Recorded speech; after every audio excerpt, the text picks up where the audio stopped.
ఒక శరీరంలో ఓ ఆత్మ ఉన్నప్పుడు ఆ ఆత్మ ఆ శరీరాన్ని వదిలి బయటకు వెళ్లకుండా విడిచిపెట్టి వెళ్లకుండా మరో ఆత్మ అందులోనికి ప్రవేశించలేదు. అంటే నాకు దయ్యం పట్టింది, అలాగే పిశాచి పట్టింది, దేవుడు ఒంటి మీదకు రావటం కూడా అబద్ధమే. అలాంటివేం జరగవు. నేను చెప్తున్నాను, మీరు వినండి. మీరు చాలా ప్రదేశాలకు వెళ్ళుంటారు. కొంతమంది చెప్తారు భగవంతుడు పూనాడు, అమ్మవారు పూనింది అని.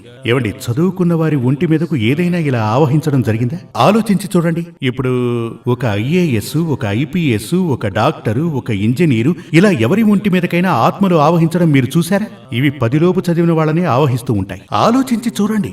ఇదంతా కూడా ఓ మనోవ్యాధి. కొందరికి దైవం పూనింది అనే భావన ఉంటుంది, మరికొందరికి దయ్యం పట్టుకుంది అన్న భావన ఉంటుంది. ఇవి రెండూ ఒకే చట్టంలో ఉన్నవి. మనోబలం లేని వారికే ఇలాంటి భావనలు ఉంటాయి. ఇప్పుడు మనోబలం మనకు జాతక ప్రకారం లేదు అంటే, ఒకటి, అది భయంగా పరిణమిస్తుంది. ఆ యోగం